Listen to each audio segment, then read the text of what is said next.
विजय वडेट्टीवार ने केंद्रीय गृह मंत्री अमित शाह और शिक्षक भर्ती घोटाले को लेकर प्रतिक्रिया दी। क्या कहा उन्होंने, आइए देखते हैं।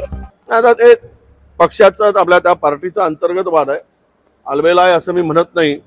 मला वाटतं की अमित शाह जी येऊन गेलेत पण तोडगा निघू शकला नाही।